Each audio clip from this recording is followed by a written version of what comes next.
Hi friends, welcome back to our channel. నేను మీ శ్యామల.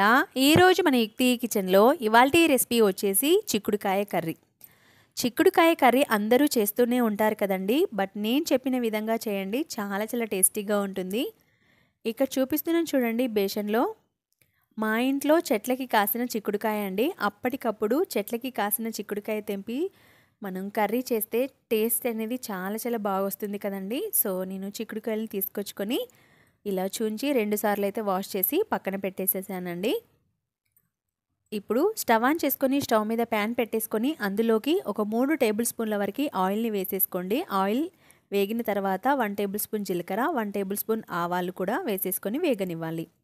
రోట్లో చూపించాను కదండి, 7-8 వెల్లుల్లి రెబ్బలు మీ స్పైసీనెస్కి తగ్గట్టుగా గ్రీన్ చిల్లీస్ వేసుకొని కచ్చా పచ్చగా దంచి ఆయిల్లో వేసి ఈ విధంగా వేపుకోవాలి. పచ్చివాసన పోయేంత వరకు వేగిన తర్వాత సన్నగా తరిగి పెట్టుకున్న ఉల్లిపాయ ముక్కల్ని వేసేసుకోండి. ఈ విధంగా ఉల్లిపాయ ముక్కల్ని వేసేసిన తర్వాత అంతా కూడా బాగా కలిసేలాగా కలిపేసుకోండి. ఈ ఉల్లిపాయ ముక్కలు అనేవి కూడా కాస్త మగ్గించుకోవాలి.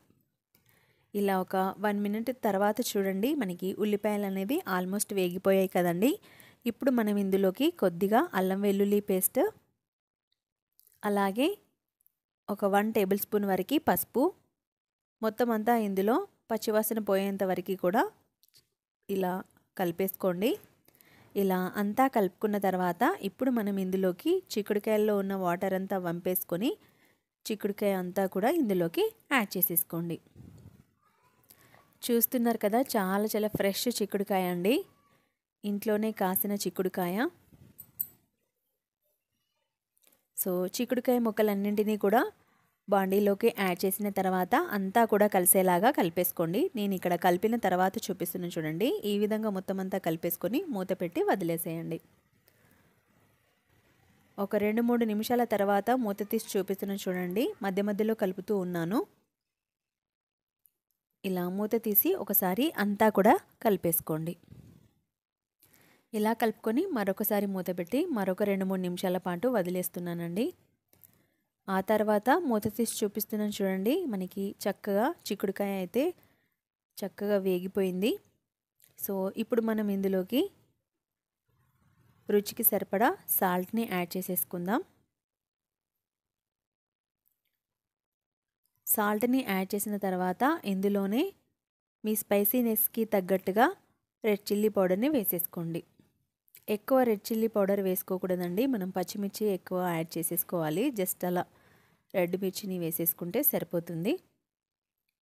ఇలా అంతా కూడా కలిపేసుకొని మరొకసారి మూత పెట్టి మరొక 2 నిమిషాల పాటు వదిలేసేసేయండి. 2 మినిట్స్ తర్వాత మీకు ఇక్కడ ఇందులో నేనైతే ఎగ్స్ యాడ్ చేసేస్తున్నానండి. ఎగ్స్ అనేది ఆప్షనల్ అండి, మీ ఇష్టము. నేను డైలీ ఏ కర్రీలో అయినా సరే నేను ఎగ్ వేస్తూ ఉంటాను. పిల్లలు కూడా కర్రీలో వేసిన ఎగ్ చాలా చాలా ఇష్టపడుతూ ఉంటారు కదా, మామూలు బాయిల్డ్ ఎగ్ ఇస్తే తినరు. సో ఎగ్స్ని యాడ్ చేసేసి మూత పెట్టి వదిలేసేసాను.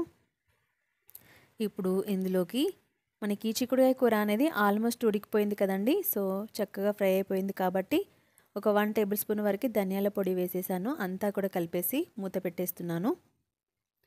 మరొక 2 నిమిషాల తర్వాత చూడండి, మనకి చిక్కుడుకాయ కర్రీ అనేది రెడీ అయిపోయింది. సో లాస్ట్లో కొద్దిగా కట్ చేసుకున్న కొత్తిమీరని వేసేసుకొని అంతా కూడా కలిపేసుకొని స్టవ్ ఆఫ్ చేసేసుకొని సర్వ్ చేసేసుకోండి. చాలా చాలా టేస్టీగా ఉంటుంది. మనం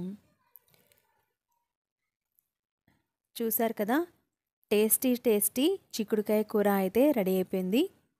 ఈ రెసిపీ కనుక మీకు నచ్చినట్లయితే ప్లీజ్ లైక్ చేసి మీ ఫ్రెండ్స్కి, రిలేటివ్స్కి షేర్ చేయడం అస్సలు మర్చిపోవద్దు. మరిన్ని న్యూ రెసిపీస్ కోసం మన ఛానల్ని సబ్స్క్రైబ్ చేసేసుకోండి. Thank you for watching.